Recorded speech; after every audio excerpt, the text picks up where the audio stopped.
Díaz Hurtado, actualmente curso la carrera de Químico Farmacéutico Biólogo en la Universidad Juárez del Estado de Durango, en la Facultad de Ciencias Químicas, Unidad Durango, y a continuación les hablaré de la acción de las hormonas. Primero que nada, ¿qué son las hormonas? Una hormona es una sustancia química que es producida por glándulas endocrinas u otras células, cuya finalidad es ejercer efectos fisiológicos sobre otras células del organismo. A las hormonas se les consideran como mensajeros químicos. Hay que tener en cuenta que las hormonas solo ejercen su acción en células que tengan sus receptores específicos. ¿Y cómo se les llaman a estas células que contienen los receptores específicos de las hormonas? Se les denominan células diana o células blanco. El mecanismo de unión de la hormona a su receptor específico, primero es que la hormona es liberada a circulación. Una vez ya en el torrente sanguíneo, la hormona viaja a la célula blanco, y una vez que la hormona encuentra a su receptor, pues se va a unir a él y se va a formar un complejo, que es el complejo hormona-sustrato. Hay dos mecanismos por los cuales actúan las hormonas. El primer mecanismo, que está del lado izquierdo, es con hormonas que se unen a los receptores de membrana.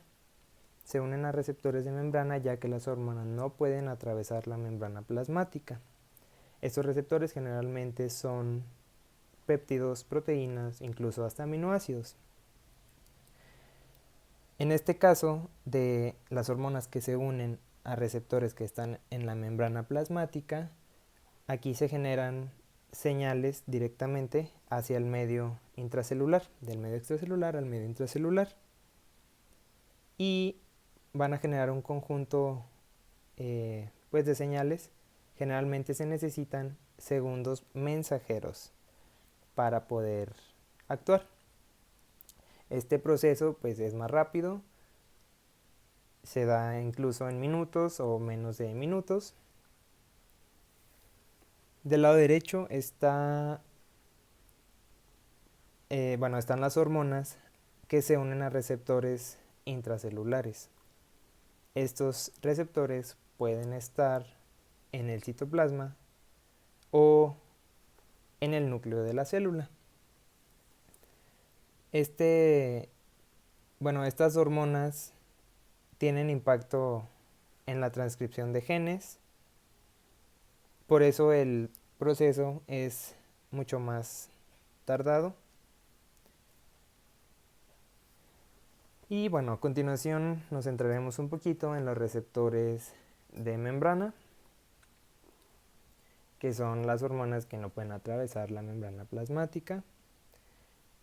En la foto del lado izquierdo hay tres componentes. Está el receptor, que es una proteína. Después el segundo componente es una proteína de acoplamiento, a la que se le denomina proteína G. Esta proteína tiene tres subunidades, como podemos observar: la alfa, la beta y la gamma. La subunidad alfa está unido al GDP, por eso se le denomina proteína G, por el guanosindifosfato. Y bueno, ¿qué es lo que sucede cuando la hormona se une a su receptor? Del lado derecho tenemos a la hormona unida al receptor. Entonces lo que genera este complejo es que se generan cambios como en los sectores transmembranales. Podemos observar que son 7 sectores. Del lado izquierdo están derechitos, ya que está inactivo, y una vez activo están un poco modificados o están inclinaditos. Entonces, una vez que se forma este complejo, va a impactar sobre la proteína de acoplamiento, que es la proteína G. La proteína G se va a disociar la subunidad alfa, que está unida al GDP. Entonces, aquí lo que se va a hacer es intercambiar el guanosindifosfato por un GTP, que es el guanosintrifosfato. La subunidad alfa con el guanosin trifosfato va a migrar hacia la proteína efectora. Entonces la van a activar y la proteína efectora es la que genera el segundo mensajero.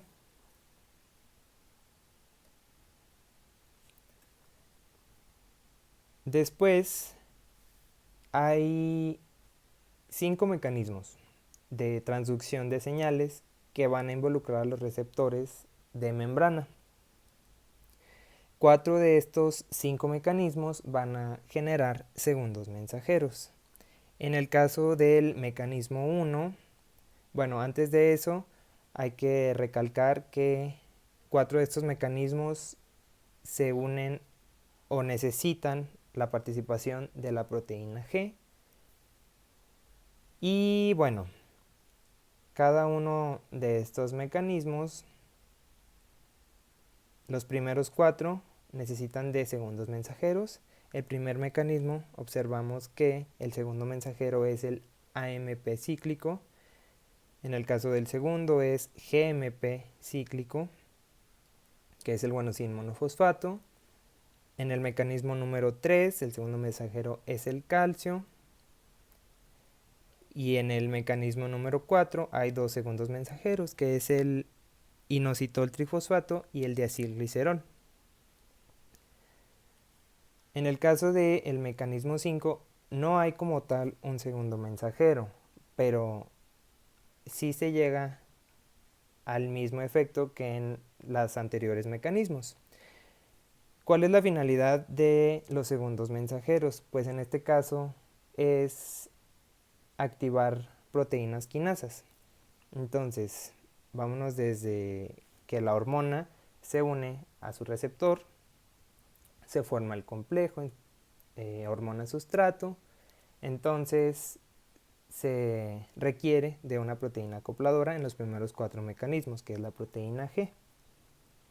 La proteína G va a disparar la generación de segundos mensajeros, como ya los mencioné, y estos segundos mensajeros van a activar a proteínas quinasas. Recordemos que las quinasas son enzimas que van a fosforilar a las proteínas. Entonces, este tipo de proteínas ya fosforiladas puede que activen o inactiven pasos de distintas rutas metabólicas. Y bueno, pues en el caso del mecanismo 5 no hay un segundo mensajero como tal, pero sí también se activan cascadas de fosforilación. Por ejemplo, pues un ejemplo muy claro es la señalización de la insulina,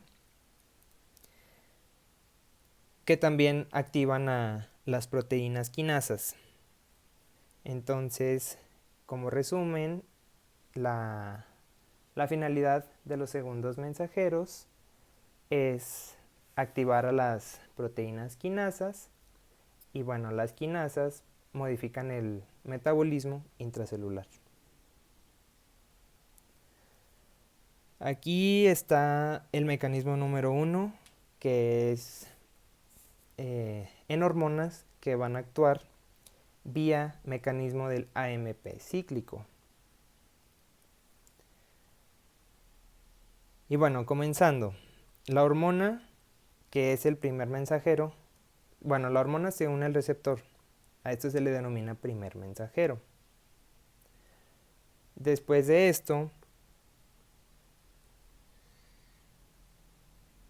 se van a generar cambios en los dominios de las membranas, en este caso del receptor, impacta sobre la proteína G, entonces aquí es donde se intercambia el GDP por un GTP, perdón, y bueno, esta proteína acopladora, que es la proteína G, va a transportarse hacia una proteína efectora. Recordando, la proteína efectora es la que va a crear el segundo mensajero. En este caso, la proteína efectora de este mecanismo es la adenilato ciclasa.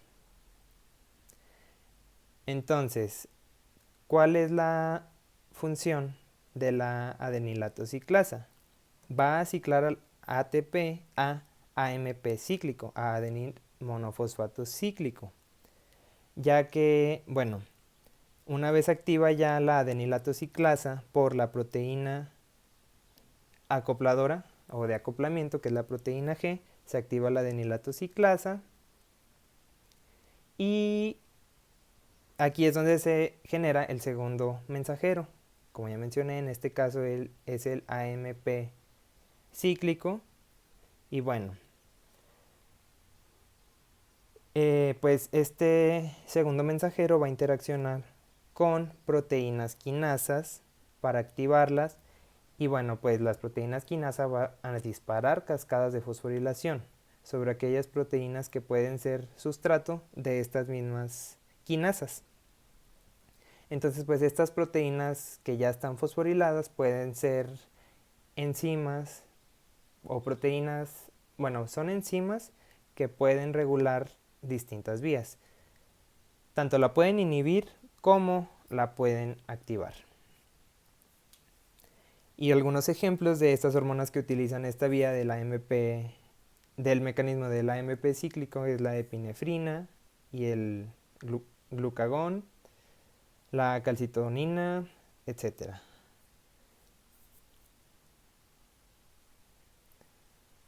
Y por último están los receptores intracelulares. Este tipo de receptores pues se encuentra dentro de la célula. Las hormonas fácilmente pueden pasar a través de la membrana plasmática por difusión. En este tipo de mecanismo no participan segundos mensajeros. El proceso es más lento debido a que hay proteínas que se tienen que sintetizar nuevamente. Y bueno, comencemos con el mecanismo. La hormona se va a unir a su receptor, que puede estar en el citoplasma o puede estar en el núcleo. Cuando el receptor está en el citoplasma, la hormona se une a su receptor y esta viaja hacia el núcleo. Entonces, una vez ya transportado el complejo hormona-sustrato, o en el caso de receptores nucleares, pues ahí se quedan. Después de esto, lo que pasa es que este complejo hormona-sustrato se va... No, perdón. Este complejo hormona-receptor, perdón, me equivoqué. Este complejo hormona-receptor se va a unir a sectores específicos de ADN. Entonces aquí se comienza la transcripción de genes y esto tiene que ver con la hormona que va a ejercer su acción. Cuando se estimula esta transcripción de genes, se va a generar un ARN mensajero. El ARN mensajero sale del núcleo, viaja hacia el citoplasma, donde se encuentran los ribosomas. Entonces ahí se traducen las proteínas y aquí se da lugar a distintas respuestas. Y eso sería todo. Esos son los mecanismos por los cuales actúan